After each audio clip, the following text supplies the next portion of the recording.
Сәлам дуслар. Кемнәр әле мине белми, таныш булыйк. Минем исемем Илназ һәм мин татар дөньясына, татарлар темасына багышланган төрле кызыклы видеолар төшерә башларга булдым. Төрле рейтинглар, топлар һәм башка төрдәге кызыклы видеолар. Дуслар, сез ничек уйлыйсыз? Бүгенге көндә иң танылган кешеләр алар кемнәр? Әйе, әлбәттә. Бу инде без блогерлар түгел, кызганычка каршы. Иң танылган кешеләр инде алар бүген җырчылар. Һәм шул сәбәпле мин инде беренче рейтингны төзегәндә дәген татар эстрадасы җырчыларының социаль челтәрләрен күзәттем һәм инде топ 5 иң күп язылышлары булган җырчыларны билгеләдем. Инде мин рейтингны төзегәндә кулландым 3 иң популяр социаль челтәрне. Алар инде безнең YouTube, Instagram һәм ВКонтакте. Дуслар, бу рейтингны төзегәндә бәлки мин кайсыдыр артист турында онытканмындыр, бәлки мин кайсыдыр артист белән аралашмыймдыр һәм инде ул артист турында бер нәрсә белмимдер. Шуңа күрә әгәр дә инде бу рейтингка кирмәгән артистларыбыз була икән, аларның язылышлары күп булса да, шуңа күрә миңа ачуланмагыз.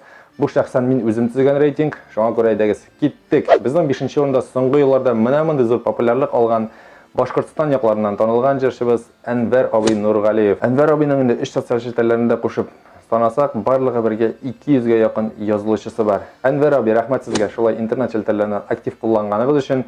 Һәм инде сезнең язылышларыгыз саны елдан-ел артыр, көннән-көн артыр, сәгатьтән-сәгать артыр дип ышанып калам. 4нче урында безнең минем иң яраткан җырчыларымның берсе Лениногорский кызы, әле кемнәр белмидер, Илсия Бәдретдинова. Лениногорскийдан икән, мин үзем дә әле моны интернеттан гына укып белдем.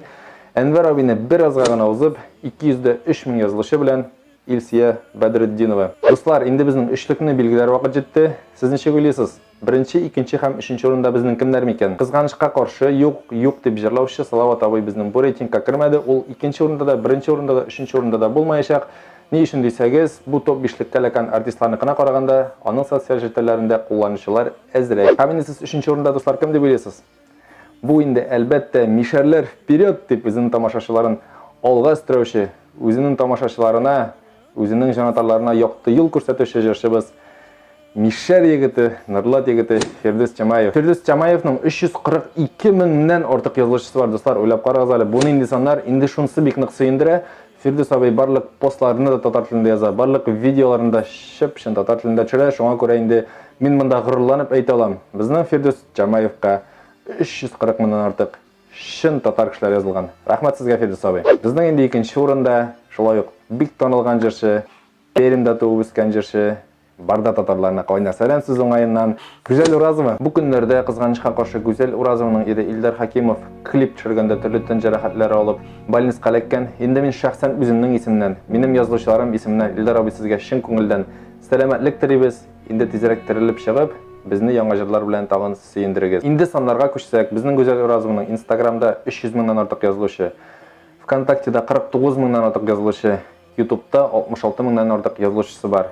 Инде барысын бергә кушсак, аның 426 мең язылышы. Дуслар, инде безнең иң күп язылышлары булган топ 5леккә кергән артистларыбызның 4сен белдек. Инде безнең соңгы урынны, ягъни беренче урынны белергә вакыт җитте.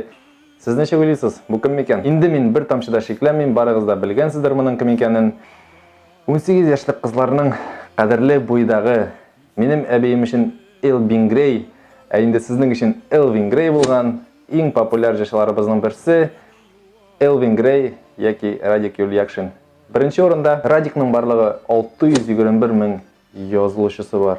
621 мең. 621 мең.